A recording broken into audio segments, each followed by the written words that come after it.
यह कहानी पूनम और राकेश की है। पूनम अपनी शादी के 1.5 महीने बाद ही विधवा हो जाती है और उसके जीवन में अचानक ही पतझड़ आ गया था। पूनम को ऐसा लगता था जैसे वह संसार की सबसे बदनसीब औरत है। उसकी आंखों के आगे उसका अंधेरा जैसा भविष्य हमेशा घूमता रहता था।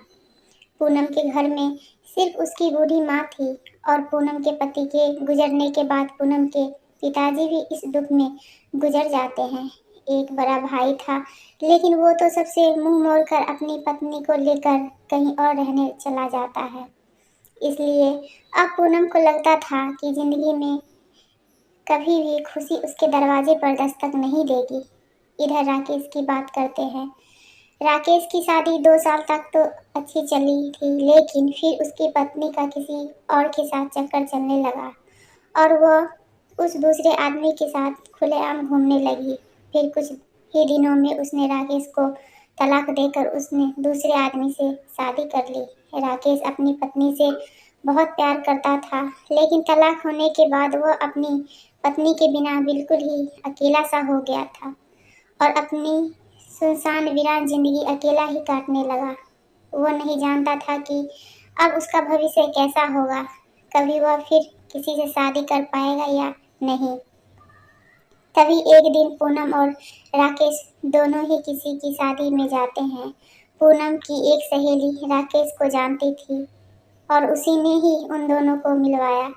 राकेश से मिलकर पूनम को अच्छा नहीं लगा, क्योंकि राकेश अपनी पत्नी के बारे में निगेटिव बातें कर रहा था और यह सुनकर पूनम को राकेश पर गुस्सा आ रहा था कि वह औरत के बारे में इतना गलत कैसे बोल सकता है।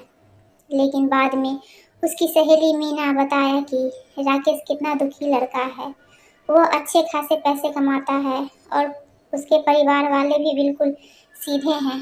लेकिन फिर भी उसकी पत्नी ने दूसरे मर्द के चक्कर में इस बेचारे को धोखा दे दिया और अब राकेश की रात राकेश दिन रात रोता ही रहता है। यह सुनकर पूनम का दिल भर आया। वह मन में सोचने लगी कि एक शरीफ लड़के को मैंने बिना मतलब ही बुरा समझ ली थी। तो उसी दिन से पूनम के मन में राकेश के लिए एक प्रेम से जग गया। तभी कुछ ही दिनों बाद पूनम ने अपनी सहेली मीना से कहा कि मीना, मैं पता नहीं क्यों राकेश को चाहने लगी हूँ और मैं उसे पसंद भी करती हूँ। अगर मीना तू कुछ उपाय करके मेरी दोस्ती राकेश से करवा दे तो शायद मेरी जिंदगी संवर जाएगी। तो मीना ने कहा कि ठीक है, तू कहती है तो मैं किसी बहाने से राकेश को अपने घर बुलाती हूँ। मैं उसे तेरी सारी कहानी पहले ही बता दूंगी, फिर तू भी आ जाना, आगे तुम दोनों की किस्मत। तभी मीना अपने जन्मदिन का बहाना करके विकास को अपने घर बुलाती है और मीना राकेश को पूनम की बीती हुई सारी बात बताती है और वो उसे ये भी बताती है कि शादी के 1.5 महीने बाद ही पूनम विधवा हो गई थी। राकेश को पूनम का ऐसा हाल देखकर उसे बहुत दुख होता है। तभी राकेश पूनम से मिलता है और उसे समझता है वाकई में पूनम एक बहुत दुखी लड़की थी। अब राकेश ने तय कर लेता है कि वो पूनम का सहारा बनेगा। पूनम को भी राकेश दिल से बहुत ही पसंद था और दोनों ही बाहर भी मिलने लगे ताकि वो एक दूसरे को सही से समझ सके। एक दिन उन दोनों को ही एक दूसरे से बेहद प्यार हो गया और रात रात भर वो दोनों ही फोन पर चैटिंग भी करते हैं और कभी कभी फोन पर बातें भी कर लेते थे। राकेश बहुत रोमांटिक लड़का था। वो अपनी बातों से पूनम का दिल जीत चुका था। पूनम को भी राकेश के मुंह से अपनी तारीफ सुनना बहुत ही अच्छा लगता था।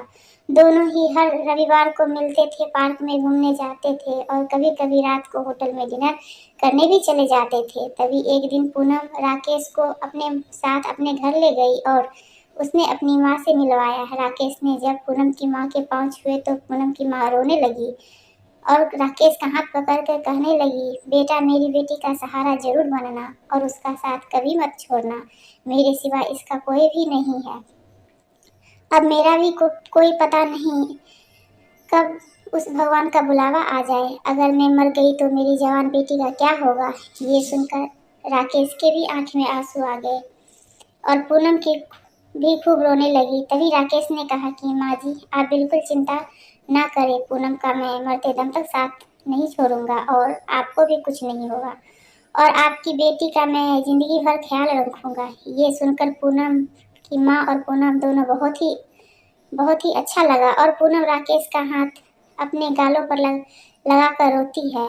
तभी एक दिन दोनों ही पार्क में बैठे थे तो पूनम ने कहा कि राकेश, तुम अपने घर वालों से मुझको कब मिलवाओगे? राकेश ने बात टाल दी और उससे प्यार भरी बातें करने लगा और कहा, पूनम, मैं तुम्हारे बिल्कुल नजदीक आना चाहता हूँ।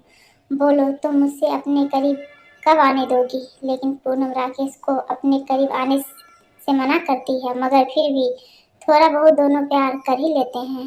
तभी पूनम की सहेली मीना ने पूनम के कान भरना शुरू कर दिए।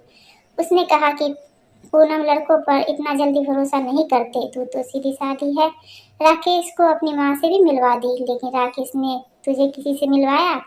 कहीं ऐसा न हो कि वो तुझे इस्तेमाल करके छोड़ दे। यह सुनकर पूनम के कान खड़े हो गए और वह सोचने लगी कि कहीं राकेश मुझे धोखा तो नहीं दे रहा। उधर राकेश ने ये सोच रहा था कि मैं पूनम को अपने घर कैसे बुलाऊं। मेरा घर बिल्कुल छोटा सा है और मैं उसे कभी नहीं बताऊंगा कि उसके लिए मैंने एक घर बुक कर लिया है और 50,000 जमा भी करवा दिए हैं और बाकी की मैं बैंक से किस्त बनवा लूंगा। 1 महीने बाद राकेश का जन्मदिन था।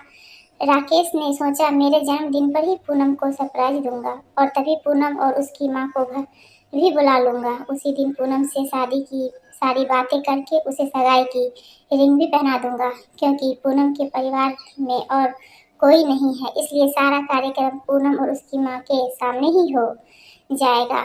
अगले दिन पूनम राकेश को फोन करती है और गुस्से में कहती है कि तुम अपने घर वालों से मुझे कब मिलवाओगे? राकेश फिर बात को टालते हुए बात को पलट देता है। अब पूनम का शक और भी बढ़ जाता है। तभी पूनम राकेश से कहती है, तुम्हारे बैंक में कितने पैसे हैं? मुझे अपना बैंक बैलेंस दिखाओ। लेकिन राकेश ने बैंक बैलेंस दिखाने की बात भी टाल दी, क्योंकि अभी पैसे उसने मकान के बयान में दे दिए थे और उसके अकाउंट में यही कोई 10 से 15 हजार ही पड़े थे। पूनम का शक अब बढ़ता ही जा रहा था और वो ये सोच लेती है कि राकेश वाकई में मेरा इस्तेमाल कर रहा है और वो मुझसे शादी नहीं करेगा। इसलिए पूनम राकेश का फोन तक उठाना बंद कर देती है। इधर राकेश एंगेजमेंट की सारी तैयारी कर चुका था। बातों ही बातों में उसने पूनम का अंगूठी का माप भी ले लिया और पूनम को पता भी नहीं चला था। राकेश ने पूनम की तरफ से खुद की भी अंगूठी बनवा ली थी, ताकि पूनम की माँ का कोई खर्च न हो सके। राकेश ने किसी से थोड़ा कर्ज लेकर पूनम के लिए साड़ी और उसका सारा सामान खरीद लिया था और उसकी माँ के लिए भी एक सुंदर साड़ी खरीद ली। अब राकेश ने सबको यह कह दिया कि मेरे जन्मदिन वाली रात को मेरी सगाई पूनम से है और उसने घर में उसने सबको बता दिया था। सारी तैयारी हो चुकी थी। तभी एक दिन राकेश ने पूनम को 3 बार कॉल किया, मगर पूनम ने उसका फोन गुस्से में उठाया और कहा कि क्या बात है, जल्दी कहो। तो राकेश ने कहा, कल शाम को 5 बजे तुम्हें और तुम्हारी माँ को मैं लेने आ रहा हूँ। तो पूनम ने कहा कि मुझे कहीं भी नहीं जाना। तो राकेश ने कहा कि पूनम, कल मेरा जन्मदिन है। राकेश ये बताया, लेकिन फिर भी पूनम ने राकेश को जन्मदिन की बधाई नहीं दी। तभी पूनम ने सोचा कि जन्मदिन में चली जाती हूँ, इससे राकेश का पर्दाफाश भी हो जाएगा।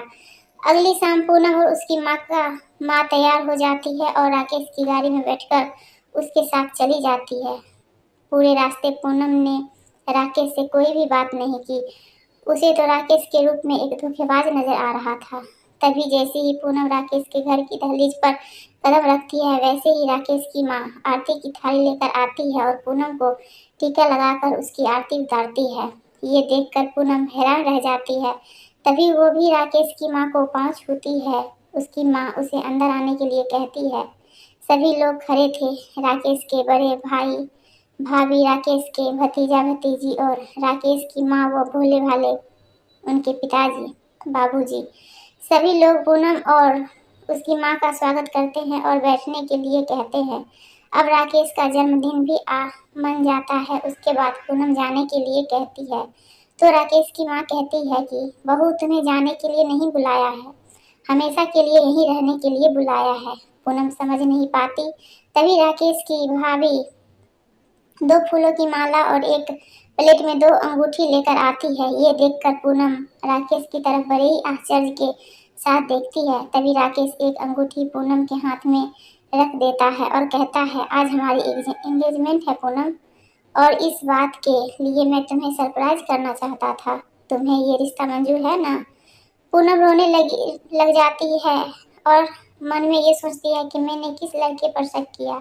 राकेश ने नए मकान के कागज भी पूनम के हाथ में रख दिए और कहा कि पूनम, ये मकान मैंने तुम्हारे लिए लिया है क्योंकि हमारा ये घर थोड़ा छोटा है ना, इसलिए पूनम की आंखों में अपने आंसुओं को रोक नहीं पा रही थी। तभी पूनम ने मकान के कागज अपनी सास के हाथ में रखते हुए कहा कि माँ जी, मुझे तो इसी घर में रहना है, आप सबके साथ मुझे नया मकान नहीं चाहिए।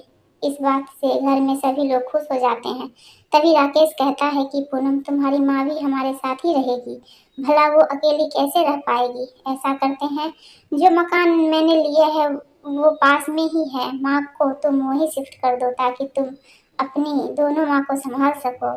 अब सब कुछ ठीक हो रहा था, कहाँ पूनम एक शक की वजह से सब खत्म करने जा रही थी। ये गलती उसे बहुत महंगी पड़ने वाली थी, मगर पूनम ने राकेश के घर जाकर अच्छा किया। इसलिए दोस्तों, जीवन में कभी भी किसी शक की वजह से आप अपने प्यार को कभी मत छोड़ना। पहले पूरा सच जानना, फिर कोई कदम उठाना, तभी आपका भी रिश्ता बच सकता है। दोस्तों, आपको यह स्टोरी कैसी लगी हमें कमेंट बॉक्स में ज़रूर बताइएगा। और अगर वीडियो पसंद आए तो प्लीज़ हमारे चैनल को सब्सक्राइब करें और वीडियो को लाइक करें।